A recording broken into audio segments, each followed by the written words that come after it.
자, 이번 시간부터는 새로운 것에 대해서 이야기를 하겠습니다. 새로우면서 어떻게 보면은 가장 단순한 게 아닌가 생각이 드는데요. 여러분들 뭐 근로소득 이야기를 많이 들어보셨고, 어떻게 보면 가장 많은 사람들이 소득을 창출하는 게 바로 이 근로소득이 아닌가 싶습니다.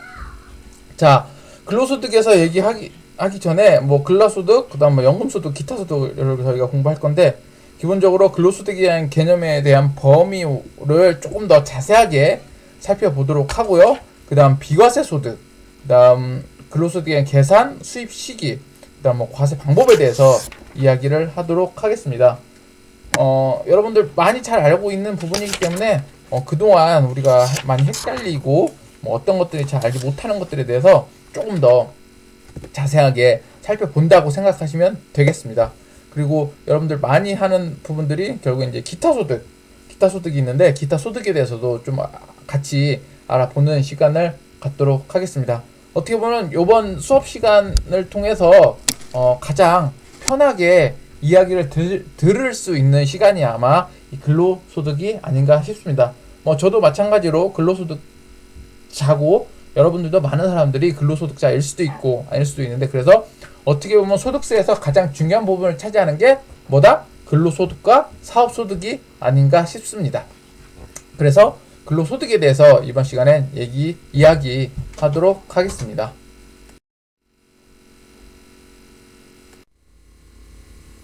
이렇게 해서 근로소득의 개념에 대해서 살펴보도록 하겠습니다. 근로소득의 개념이 그렇게 생각보다 어렵지는 않은데, 사실은 그 항목에 대한 부분들이 있어서 그 부분에 대해서 좀 더 자세하게 살펴보도록 하겠습니다. 그래서 근로소득은 연말정산이라는 개념을 같이 포함될 수밖에 없고요. 왜냐면은 근로소득 자체가 사실은 그 연합적 원천징수로 진행이 되기 때문에 관련된 부분을 연말정산을 통해서 관련된 확정적 징수를 할 수밖에 없는 형태로 만들어져 있습니다. 그래서 간략하게 여러분들 연말정산에 대해서는 이미 알고 있기 때문에 간략하게 보고 넘어가겠습니다. 그래서 근로소득을 지급하는 자가 자가 다음에 1월분의 급여를 지급할 때 정산하는 개념을 갖고 있고요. 그리고 비과세소득을 차감하고 근로자가 제출하는 소득공시 신고서에 의하여 어떻게 한다? 소득액을 확정 짓는다라는 것을 연말정산이라고 이야기를 하고 있습니다. 일단은 책으로 돌아가서, 책으로 보면은 396페이지에 관련해서 관련된 부분이 나와 있습니다. 369페이지 보면은 근로소득이란 개념에 대해서 일단 나와 있는데, 근로소득 기본적인 개념부터 같이 한번 살펴보도록 하겠습니다. 자, 근로소득이라는 것은 기본적으로 어떤 게 의해서? 계약에 의해서 진행됩니다. 계약에 의해서 근로를 제공하고, 지위에서 근로를 제공하고 받은 대가를 기본적으로 근로소득이라고 얘기를 하고 있습니다. 그래서 기본적으로 근로소득은 사실은 명칭 여하를 별로 따지지 않고, 어쨌든 근로를 제공하고 받은 모든 대가를 뭐라고 한다? 근로소득이라고 얘기를 하고 있습니다. 그래서 기본적으로 우리가 근로소득으로 구분하는 것들은 보통 이렇게 얘기하고 있죠. 봉급, 급료, 보수, 임금, 상여, 수당, 이런 명칭이 중요한 게 아니라, 어쨌든 형식상의 명칭이 중요한 게 아니라, 어쨌든 실질상에 관련된 부분이 어떻게 한다? 근로소득이라고 볼 수 있습니다. 그래서 근로소득에 대한 부분을 법률에 살펴보면은 어떻게 얘기하냐면 이렇게 포함할 수 있죠. 근로를 제공함으로써 받는 봉급, 급료 또는 보수, 세비, 임금, 상여, 수당과 같이 유사한 성질을 일반 급여로 하고요. 법인의 주주총회, 사원총회 또는 이에 준하는 의결기관의 결의에 따라서 받는 상여도 결국엔 근로소득이라고 볼 수 있습니다. 그리고 법인세법에 따라서 처리된 인정상여, 그리고 퇴직함으로써 받는 소득으로서 퇴직금에 속하지 않는 부분을 어떻게 보면은 근로소득이라고 얘기할 수 있습니다. 따라서 생각보다 근로소득의 범위는 상당히 많은 부분을 포함하고 있고요. 그래서 그 관련된 부분을 397페이지에 같이 보면서 이야기하도록 하겠습니다. 어떤 형태로든 대부분 그 사업자를 통해서 받는 대부분의 돈은 근로소득에 포함되고 있고요. 예를 들면 기밀비, 판공비 이런 것들도 어떻게 해요? 업무를 위하여 사용된 것이 분명하지 않은 것들, 뭐 직접 판공비 이런 것들은 실질적으로 어떻게 한다? 급여로 보고 있다라고 얘기할 수 있습니다. 또한 종업원이 받는 어떤 형태로든 종업원이 뭐 이렇게 상장을 통해서 받는 뭐 공로금, 위로금, 축하금, 학자금, 뭐 장학금, 기타 이해 성질에 비슷한 금액들은 결국엔 종업원의 근로로 포함됩니다. 예를 들자면 회사에서 학생이 있으면 학자금이 나오잖아요. 어떤 특정한 일정한 조건이 됐을 때 학자금이 나왔을 때 그 학자금은 어쨌든 어떻게 된다? 근로자의 급여에 포함된다라고 얘기하시면 알고 계시면 되겠습니다. 또한 뭐 각종 수당들, 근로수당, 가족수당, 뭐 전시수당, 물가수당, 출납수당, 직무수당 등등 어쨌든 이러한 유사한 성질의 내용들도 결국엔 근로소득에 포함됩니다. 그리고 여러분들이 그 보험회사, 투자매매업자, 투자중개업자 등이 금융회사의 내근 사원이 받는 직금수당, 돈을 이렇게 직금하는 모으는 형태, 보험가입자의 모집 증권매매 권유 또는 저축의 권장으로 인한 대가요, 기타 유사한 성질 급여, 어쨌든 받는 것들은 경우다. 그리고 급식수당, 그 주택수당, 피복비 나오는 경우도 있죠. 피복수당 같은 경우에도 급여로 보고 있습니다. 그리고 주택을 제공받음으로써 얻는 이익, 회사로부터 주택을 받으면서 얻는 이익한테도 어떻게 보면 근로소득이라고 보고 있습니다. 그리고 종업원이 주택을 구입 임차하는 데 소요되는 자금을 무상 또는 저리로 대여 받음으로써 얻는 이익, 어땠다? 이것도 뭐다? 근로소득으로 보고 있습니다. 그래서 관련된 근로소득 범위가 생각보다 어떻게 한다? 많은 부분을 포함하고 있다. 우리가 여기서 표를 보고 넘어갈 건데 표를 잠깐 같이 보실게요. 사택 제공 이익과 주택 자금 대여 이익에 대해서 표로 정리되어 있는데 이 표를 보고 정확하게 어느 부분까지 근로소득에 포함되는지 살펴보도록 하겠습니다. 그래서 사택 제공 이익과 주택 자금 대여 이익에 대해서 좀 살펴보면요. 출자 임원, 비출자 임원, 종업원에 대해서 좀 달리 적용되고 있는데, 일단 출자 임원 같은 경우에는 회사에 출자한 임원 같은 경우에는 사택 제공 이익, 주택 자금 대여 이익 모두 근로소득으로 보고 있습니다. 그리고 비출자 임원 같은 경우에는 어떻게 돼요? 주택 자금 대여 이익에 대해서 어떻게 한다? 근로소득으로 보고 있습니다. 그리고 또한 비출자 임원의 주택 자금에 대한 대여 이익도 결국엔 뭘로 보고 있다? 기본적으로 근로소득으로 보고 있습니다. 그리고 종업원도 마찬가지입니다. 주택 자금 대여 이익은, 그러니까 절이나 무상으로 주는 주택 자금 대여 이익은 어떻게 해요? 근로소득으로 보고 있습니다. 자, 보시면은 주택 자금 대여 이익과 사택 제공이 되는, 사택 제공은 어떻게 돼요? 뭐 종업원들한테 일종의, 사실 사택은 기숙사의 개념을 갖고 있죠. 기숙사. 그래서 기본적으로 회사에서 제공하는 사택 제공은 사실은 복리후생비로 보는 경우가, 이런 개념이 들어가 있는 거고요. 그 다음 주택 자금 대여기는 이 중에 시장의 금리를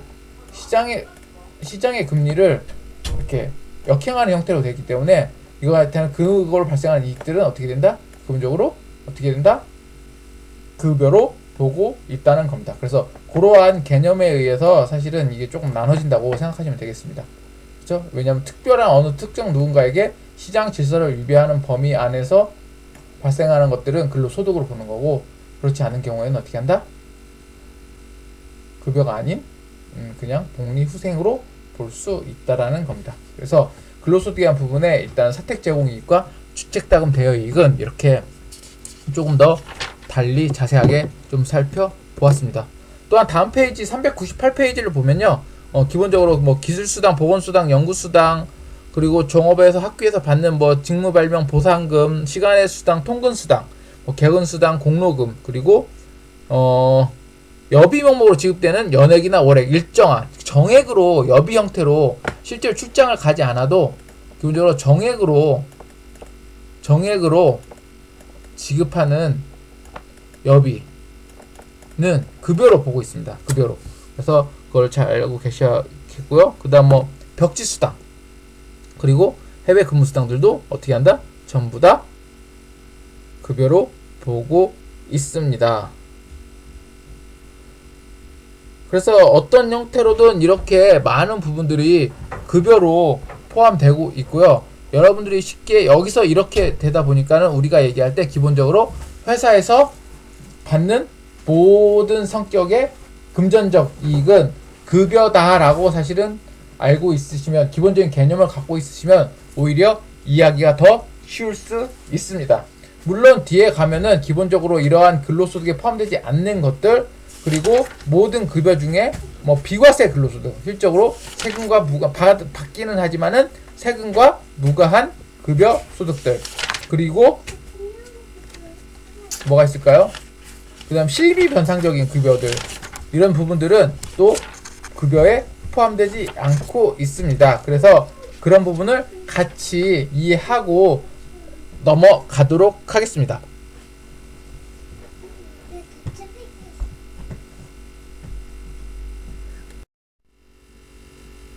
그래서 근로소득에 포함되지 않는 부분, 근로소득의 구분 어떻게 되는지에 대해서 이야기를 같이 해보면요. 크게 근로소득은 국내 근로소득과 국외 근로소득으로 이야기를 할 수 있습니다. 그래서 표를 보시면은 정되어 있지만은 보면서 설명을 해드리도록 하겠습니다. 자, 기본적으로 근로소득은 국내에서 지급되는 모든 소득은 이제 원천징수 대상이 됩니다. 소득 자체가. 그러나 국외에서 지급되는 소득은 기본적으로 원천징수 대상하지 않는 것들이 있습니다. 국외에서 지급되는 특정한 몇 가지. 그 하나는 외국기관 또는 우리나라에서 주둔하고 있는 국제연합군으로 받은 근로소득은 어떻게 한다? 원천징수 대상이 아니다. 또한 국외에 있는 비거주자 또는 비거주자 또는 외국법인으로부터 받은 근로소득은 어떻게 한다? 원천징수 소득 대상이 아니다라는 게 있습니다. 그래서 자세한 내용을 살펴보면은 비거주자의 국내 사업장과 외국법인의 국내 사업장의 국내 원천소득 금액을 계산할 때 필요경비 또는 송금으로 계산되는 소득. 뭐 그냥 이렇게 알고 계시면 돼요. 생각보다 이렇게 말이 어렵게 나와 있어서. 그 다음 뭐 외국법인으로부터 받은 근로소득 중 외국법인 소속 파견 근로자의 소득에 대한 원천징수 특례 규정에 따라 소득세가 원천징수되는 파견 근로자의 소득. 그러니까 사전에 외국법인에 있어서 특례 규정에 따라 어떻게 돼요? 징수되면은 국내 근로소득의 원천징수 대상이 아니다라고 보고 있습니다. 기본적으로 일단은 국내 근로소득 자체는 원천징수 기본적인 대상이다라고 얘기할 수 있습니다. 또한 기본적으로 우리는 일반 근로자와 하루하루 많아지는 일용 근로자에 대한 부분을 서로 또 구분을 하고 있습니다. 그래서 일반적으로 근로소득은 종합소득 과세, 그러니까는 저희 어떤 형태로든 다른 소득과 같이 종합소득의 과세에 대해서 과세 표준으로 합산되지만은 일용 근로자의 근로소득은 종합소득과 합산하지 않고 원천징수로서 어떻게 한다? 과세를 종결합니다. 그렇다면 여기서 일용 근로자는 무엇이냐? 여러분들 그 원천징수 이행 상한신고라는 것들을 매달 사업주들은 신고하게 되어 있습니다. 그래서 그 부분에 일용 근로자는 별도로 포기하게 되어 있는데, 일용 근로자의 정의를 살펴보면 근로를 제공한 날에 따라 근로 대가를 계산하거나 근로를 제공한 날의 근로 성과에 따라 급여를 계산하는 사람, 즉 내가 하루 일하면 하루만큼의 근로 대가를 계산하는 사람을 이야기합니다. 또한 근로계약에 따라 동일한 고용주에게 3개월 이상 계속하여 고용되어 있지 않는 사람을 이야기합니다. 그래서 지속적인 고용이 아니라 아주 단기적인 단시간 근로자라고 하죠. 요즘에는 단시간 근로자를 갖고 일용 근로자라고 이야기를 하고 있습니다. 그래서 이 이야기를 왜 이야기를 하냐면요, 일용 근로자와 일반 근로자가 다르다는 거죠. 근로소득의 원천징수에 대한 부분이. 그래서 표를 잠시 보도록 하겠습니다. 표를 보시면은 일반 근로자는 우리가 생각할 수 있는 그냥 급여 소득자입니다. 저 급여를 받는 소득자인데, 이런 급여 소득자들은 저희가 뭐래요?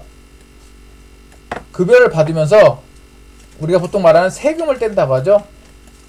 세금을 떼요. 세금을 떼는데 예납이라는 얘기는 이게 예납적 원천징수라는 겁니다. 이 달달이 떼는 세금이 어떻게 된다? 확정된 게 아니죠. 확정된 게 아닙니다. 별도의 뭐예요? 연말정산과 다른 소득이 있으면은 종합소득세 계산을 통해서 종합과세를 하고 있습니다. 그래서 이것을 예납적 원천징수라고 이야기를 합니다. 그러나 일용근로자들은 다릅니다. 일용근로자 앞에 얘기했던 두 가지 조건에서 만족하는 사람들은 기본적으로 원천징수를 하는 동시에 완납 처리가 됩니다. 더 이상 뭐가 없다? 세금의 신고 의무가 존재하지 않는다는 이야기를 하고 있는 거죠. 그러니까 완납, 원천징수 함으로써 모든 세금에 대한 관계가 종료가 된답니다. 그래서 분리 과세라고 얘기를 할 수 있습니다. 그리고 우리가 얘기했던 근로소득에서 국외 근로소득은 기본적으로 원천 징수를 하지 않고 있죠. 대신 종합과세 대상은 포함됩니다. 이렇게 각각의 소득의 형태에 따라서 원천 징수하는 방법이 달리 나와 있고, 또한 종합과세 여부냐 아니냐도 별도로 판단해야 하기 때문에 근로소득이냐 근로소득이 아니냐를 구분하는 것은 사실은 매우 소득세에서는 중요한 사항입니다. 그래서 여러분들이 이 부분에 대해서 명확하게 좀 인지를 하시고 접근하시는 게 근로소득에 대한 이해가 빠를 거라 생각이 듭니다.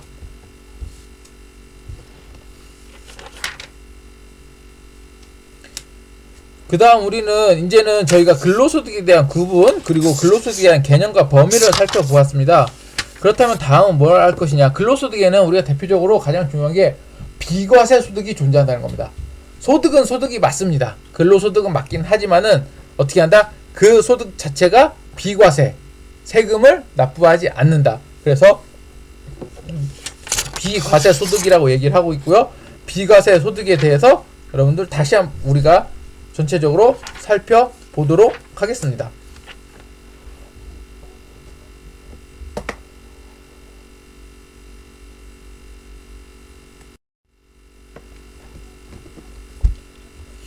기본적으로 비과세 소득의 종류를 좀 나열해 봤는데요. 사실 이거보다도 더 많은 비과세 소득이 존재하고 있습니다. 그래서 전체적으로 비과세 소득에 대한 내용은 책 400페이지에 나와 있습니다. 그래서 가장 우리가 비과세 소득에 기본적으로 이해하고 있는 게 뭐가 있냐면은 바로 이거예요. 여기가 붉은 글씨로 포함되어 있는 것들. 기본적인 비과세 소득입니다. 자가운전 보조금. 일정 조건이 있는 거죠. 사실 이건 조건이 있습니다. 이런 조건이 있고, 그다음 벽지수당, 그다음 연구활동비. 연구활동비는 연구활동비를 받을 수 있는 이것도 조건이 있습니다. 예를 들자면은 제가 근무하는 곳은 특정 육성, 정확하게 말하면 제가 근로를 하는 곳은요, 특정 연구기관 육성법에 의해서 어떻게 한다? 설립된 연구기관입니다. 즉 정부 출연 연구기관이기 때문에 이러한 정부 출연 연구기관에 있는 연구원들이나 직원들은 연구활동에 직접 종사하는 자 및 기타 직접적으로 연구활동을 지원하는 자, 이런 경우에는 어떻게 한다? 연구활동비를 어떻게 한다? 비과세로 처리를 하고 있습니다. 그래서 이런 부분들이 뭐 있다는 것을 보시면 될 것 같고요. 기본적으로 책을 통해서 일단 비과세 근로소득에 대해서 살펴보도록 하겠습니다. 책에 보면 제일 먼저 나온 게 뭐냐면요, 복무 중인 병이 받는 급여. 그쵸? 병입니다. 병. 우리가 말하는 일반 사병을 이야기하는 겁니다. 사병. 우리가 말 그대로 하사관, 부사관, 지금 부사관이죠. 부사관 이상들은 이거를 직업군인이라고 보아서 이 사람들의 급여는 전부 다 원천 징수로서 비과세 근로소득이 아닙니다. 다만 의무 복무자인 병이 받는 급여, 지금은 꽤 많은 돈을 받는 것 같은데, 제가 군대에 있을 때는 얼마 받았다는 얘기는 하지 않겠습니다. 어쨌든 많은 급여를 받고 있는데 이 급여 자체는 어떻게 다 비과세 근로소득이다. 따라서 이분들이 사병들이 받는 급여는 어떻게 한다? 정부에서 정해진 급여 전체를 100%를 수령한다고 보시면 되겠습니다. 또한 법률에 따라 동원된 사람이 그 동원 직장에서 받는 급여, 결국에는 법률에 의해서 동원, 의무복무 이런 사람들이 받는 부분에 대해서 기본적으로 어떻게 한다? 비과세 소득으로 보고 있다라고 보시면 되겠습니다. 그리고 가장 많은 것들을 인지되는 각종 법률에 따라 받는 급여들이 있습니다. 뭐 요양급여, 휴업급여, 장애급여 이런 등등 이런 배상이나 보상, 근로 제공을 했을 때 부상, 질병, 사망과 관련해서 받는 유족들이 받는 배상, 보상, 위자료의 성격의 급여들은 기본적으로 어떻게 한다? 비과세 근로소득으로 보고 있습니다.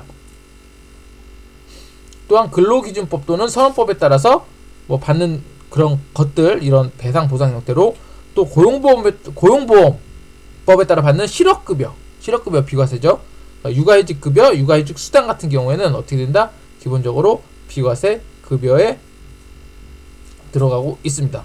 또한 국민연금으로 받는 국민연금법에 따라 받는 반환일시금 및 사망일시금도 기본적으로 비과세 급여입니다. 그래서 이렇게 법률에 의해서 어떻게 받는 급여들은 대부분 어떻게 한다? 비과세 급여로 보고 있습니다. 대부분 이렇게 보면은 여러분들 보시면은 이렇게 보시면은 뭐 연금법, 국민연금법, 고용보험법, 근로기준법, 사내재해 보상법 이런 형태로 유족 연금, 보상금, 일시금, 재해, 질병 뭐 이런 것들로 받는 것들에 대해서 뭐다? 기본적으로 비과세 소득을 처리한다. 이것들은 근로뿐만 아니라 근로라기 하기보다는 어떤 법률에 의해서 위로금 성격이 강한 것들은 어떻게 보면은 급여이긴 하나 비과세 소득으로 보고 있습니다. 또 한 가지 저희가 교육기본법에 의해서 대학생들이 근로를 대가로 받는 장학금, 일종의 근로장학금이라고 하나요? 근로장학금을 하나요? 이런 부분들이 뭘로 처리한다? 기본적으로 비과세 급여로 처리하고 있습니다. 그래서 이런 것들이 비과세 근로소득이기 때문에 전체적인 소득세 입장에서 무엇을 산정할 때, 소득세율을 산정할 때 총 급여에서 어떻게 한다? 차감됩니다. 그래서 총 급여액을 계산할 때는 근로소득, 그러니까 총소득 마이너스에 비과세 소득을 했을 때가 기본적으로 어떻게 한다? 근로소득으로 볼 수 있습니다. 또한 한 가지 더 보면은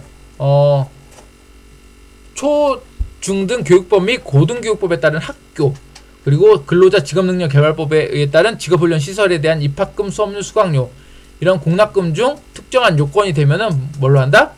근로소득으로 보지 않는다. 그리고 교육훈련을 받기 위해서 받는 어떤 것들, 그리고 종사하는 사업체 규칙에 따라 정해진 어떤 교육훈련 수당, 그리고 교육훈련 기간이 6개월 이상인 경우 교육훈련 후 해당 교육기간을 초과하여 근무하지 않는 때는 지급받는 금액을 반납 조건으로 받는 것들은 어떻게 한다? 기본적으로 비과세 소득으로 본다. 그러니까 훈련수당, 여러분들이 알고 있는 직업능력 개발에 의해서 훈련수당은 기본적으로 근로소득으로 보지 않고 있다는 얘기를 하고 있습니다. 근로소득으로 보지 않는 게 아니라, 정확하게 다시 설명드릴게요. 근로소득으로 보지 않는 게 아니라 비과세 근로소득입니다. 근로소득은 많으나 과세를 하지 않겠다. 즉 근로소득으로 보지 아니한다라고 뭐 비슷한 개념이겠는데 조금 다르죠. 소득이 아닌 건 아니니까. 그래서 그런 부분을 좀 살펴보도록 하고요. 다음 시간에는 자, 이게 가장 애매모호한 실비 변상적 급여. 어디까지 실비 변상적 급여냐. 이런 실비 변상적 급여는 사실은 우리가 비과세 근로소득, 근로소득으로 보지 않고 있거나 또는 비과세 근로소득으로 보고 있는데, 이런 실비 변상적 급여가 어떤 범위 안에 있는지를 좀 살펴보도록 하겠습니다. 그래서 그 부분에 대해서 좀 더 자세하게 살펴보고, 그리고 근로소득에 대한 계산을 한번 하는 시간을 갖겠습니다. 뭐 사실 근로소득에 대한 부분은 뭐 여러분들 이미 잘 알고 있기 때문에 그렇게 크게 어렵지 않습니다. 그러고 나서 저희가 연금소득에 대해서 공부를 하고, 그 다음 기타소득 이 지나가면은 뭐 소득계산에 대한 특례 부당행위 계산, 그리고 납세 절차 뭐 이런 것들에 대해서 같이 배워보도록 하겠습니다. 오늘 2차 시 수업은 여기까지 마치도록 하고요. 다음 시간에 근로소득 중 실비 변상적 급여가 어떤 것이 있는지에 대해서 같이 한번 살펴보도록 하겠습니다. 감사합니다.